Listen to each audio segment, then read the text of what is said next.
Yo, what's good, YouTube? In today's video, I'm giving you guys my top 5 meta loadouts here after the update. If you enjoyed this video, be sure to give it a like for the algorithm, subscribe with notifications turned on, and let's get into it. All right, so the first gun we're taking a look at here today is going to be the Holger 556. This is a top tier meta assault rifle, and our first attachment on here is actually going to be the Kxpture compensator, which is really good for stabilizing this gun out. You guys can see by the time we have all the different attachments on, we have almost an 800 meter per second bullet velocity. But if you guys don't want to run the Kxpture, you'd rather be suppressed and get a little bit more bullet velocity, you can take this off and throw in something like the VT7 Spearfire suppressor. You'll get a nice little 5, and 8% increase there to our overall range and still help the recoil control. Between this and the Kxpture, you really can't go too wrong. It just depends if you want to have a bit more of a steady gun, which the Kxpture will help you out with that, versus the VT7 will have a tad bit more bounce. You'll also have a little bit more range. So between the two, it's totally up to you, but I'm just going to throw this on here and let's move on to our next attachment.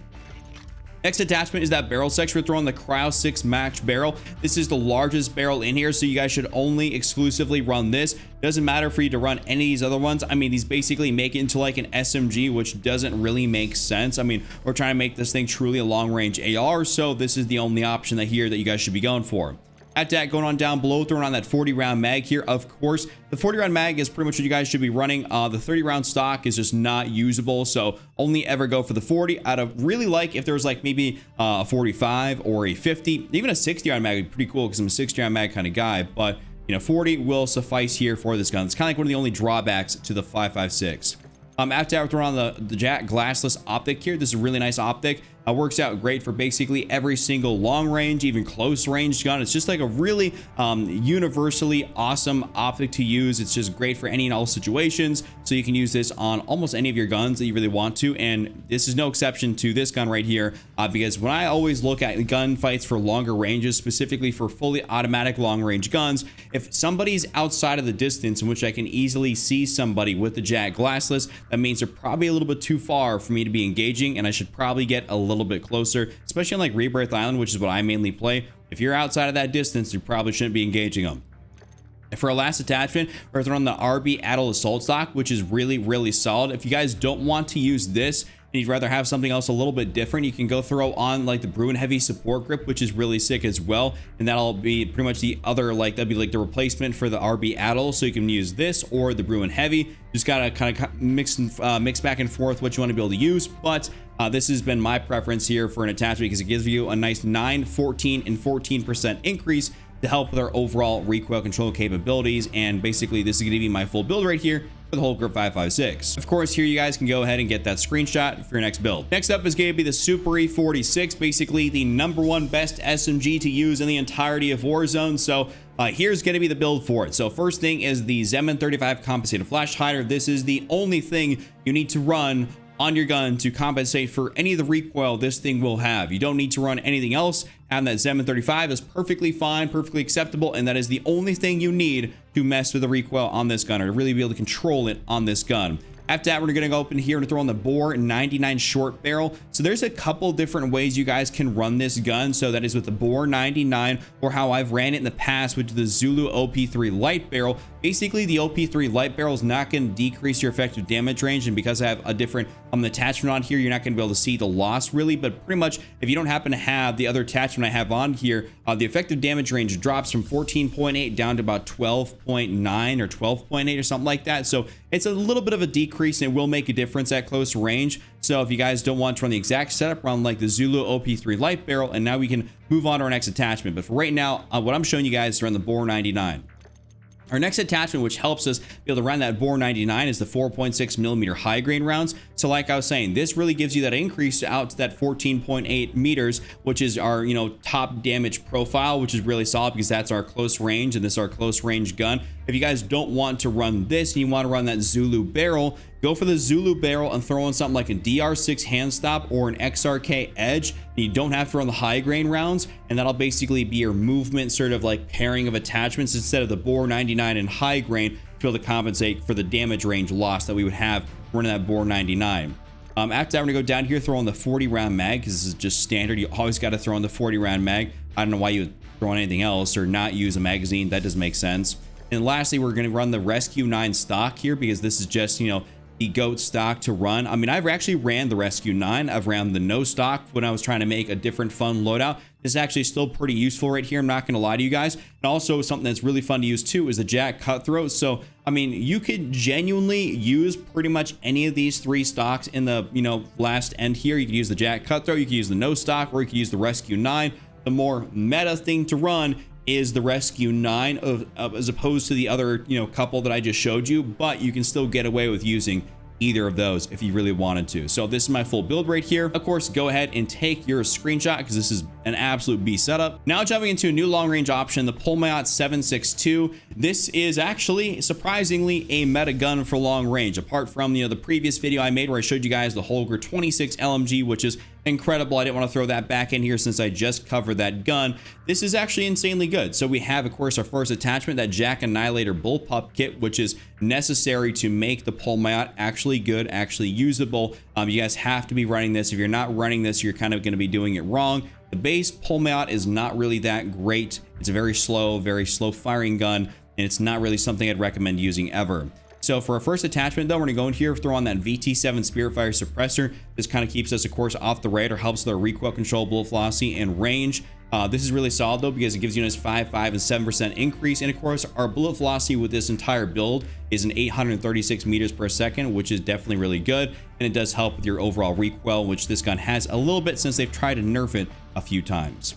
After that, we're gonna throw on the Jack Annihilator long barrel for the increase in bullet velocity and range.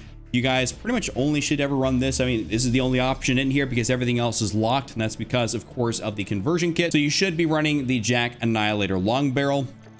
After that, we're throwing on that Jack Glassless optic for an increase and just overall ability to see people. Like I said, you can run this on pretty much any gun. We were running the Choreo Eagle Eye back when this was like super hard meta, like the #1 gun. If you weren't using this, you were doing it wrong. You should just basically switch over from the Choreo over to the Jack Glassless, and then you'll be good to go for that. And that'll help stabilize out any of that weird visual recoil you would have gotten otherwise by having the Choreo Eagle Eye 2.5x on there. Lastly, we're going to throw on the Commando D15 recoil reduction patches that kind of help us out through overall gun kit control, firing, aiming stability, and recoil control. This is a nice little 21% increase, which is massive. And then, of course, then 5 and 5 in your horizontal and vertical, which does make a big difference. This is a great attachment. I'd highly recommend you guys to run this. And of course, here is going to be the overview of my full build. So go ahead and get your screenshots for this one and try it out. Next up is going to be the FJX Horus, the other #1, #2 SMG in the game. Of course, the Superi is basically the #1. This is like the #2, but you can kind of intermix them. It doesn't really matter. They're both insanely good. But I had a lot of people talking about, oh, is the FJX still not good? Because I did not include it in my last top 5. It's still insanely good. I just had covered it very recently, so I didn't want to throw it in there. But I haven't talked about it here in a minute, so let's give you guys the updated build for it. So first thing, of course, is that Zeman 35. Keep in mind when you're building this gun out, you will not be able to add any barrel attachments or like my bad, barrel muzzle attachments if you don't have a barrel on there. So that's going to bring us to our next attachment. That's going to be the Martis Heavy. So you have to have on your Martis Heavy before you go add on that Zeman 35. Just to kind of keep that in mind, otherwise it will be locked and you won't be able to do it. It's kind of weird. I'm not sure why they won't let you do it, but that's just how this gun actually works. So you have to throw that on here. But basically, this is a pretty nice barrel because it does help your overall recoil control. Unfortunately, we don't have the craziest effective damage ranges, which is why is basically kind of like considered the #2 for, the Superi, because that has, the build I gave you guys has 14.8 meters in effective damage range. This is still a very fun and fast firing and of course mobile gun, but that effective damage range is not nearly as good, which is kind of like the only downside to it. And I think the bullet velocity is a little bit slower as well, but overall, this is still the #2 SMG. After that, we're gonna go down here and throw on the 60-round drum. If you guys will actually notice something between the 60-round drum and the 48-round mag, I know my face cam kind of covers it, but when you guys go to build this yourselves, between the 48 and the 60 round, it doesn't actually have any decrease in your overall movement capabilities or anything else like that. So there's literally not a reason for you to not run the 60-round drum. If there was, a big movement penalty, then I'd say stick with the 48 because 48's definitely more than enough for an SMG. But 60 rounds, I mean, if we can get no penalties and have a 60-round drum, I'm just not gonna not put it on my gun. So the 60 is definitely the way to go because it has no penalties, or extra penalties, I should say. For this one, we're throwing on the Jack Glassless here as well. Unfortunately, the FJX Horus iron sights really aren't all that great. So if you guys really enjoy the iron sights, you can swap it out for another attachment of choice. Maybe going down to like an underbarrel, throwing on like, the DR6 hand stop or something like that. But overall, the Jack Glassless, I think, is a lot more necessary to run on this gun. I don't like running red dots on a lot of SMGs I maybe run like a red dot on like the Uzi, because that the iron sights can be a little bit jumpy on that. But overall, I try not to. So the Jack Glassless is going to be kind of necessary on this gun. And lastly, we're going to throw on the Ripper light stock here, which is really solid. And if you guys want to deal with a little bit more recoil, throw on the no stock and you have a blast with that. This is going to be really fun to use as is. So I personally can control the recoil pretty well. So I'll throw in a no stock and have a little bit more mobility. But if you guys have a little bit of trouble with that recoil, throw on the Ripper light and you'll be good to go. So this is my full build here for the FJX. Definitely go ahead and give this a try. And lastly, I want to show you guys an MP5 setup, aka the Lachmann Shroud, because believe it or not, this actually has one of the fastest TTKs for an SMG in the entire game. And I also didn't want to give you guys a sniper build for like the Kar 98 or something like that, because, well, I've already talked about the Kar 98 a few times and it actually did get nerfed. Some people are really not liking it. I personally still think it's pretty solid, but I figured this is something that you guys will really enjoy, and that's going to be the MP5 setup. So we really haven't had an MP5 meta in a while, but when you actually use the aftermarket part, aka the Jack Decimator here on the Lachmann Shroud, that's what makes it good. Keep in mind, if you don't use the aftermarket part in the Lachmann Shroud, this gun is virtually useless. It brings it from like meta down to like literally D tier. It's horrible. So only ever use the Jack Decimator on here, because it's a 3-round burst otherwise. This makes it fully automatic. So our first attachments can be that 40-round mag here. You can throw in the 50 if you really want to, but I mean, you can see even below my face cam, it's just right below. The reload quickness goes from 12 to 24%, and your ADS speed also gets pretty chalked. So I wouldn't recommend the 50-round drum. It's not my thing. I've never ran the 50 even on the regular Lachmann, a Lachmann sub. I just thought it slowed it down way too much. So I'd say to go for the 40 and pretty much call it a day at that. We're gonna go through and also down here the 9mm sub HP rounds. The reason we have this on here is not because this is a necessary attachment. It's because realistically, there's not that many good attachments to throw on this gun, because the way the aftermarket kit or aftermarket part kit blocks off the rest of the attachment slots. So it's not like you can mess with your muzzle. You can kind of throw in a barrel, but the barrels really suck. So I mean, unless you want to throw in like an optic or something, I guess you don't have to run this, but it's really one of those things where it's like you're struggling to find something to put on the gun, and the best option is the 9mm sub HP, which at least slows people down from them running away from you. So it'll basically hit, you know, it hits their legs and actually kind of cripples them and makes it so they can't run away. So that's really annoying actually to play against. We have actually the DR6 hand stop in here, which is another great attachment for our fourth attachment.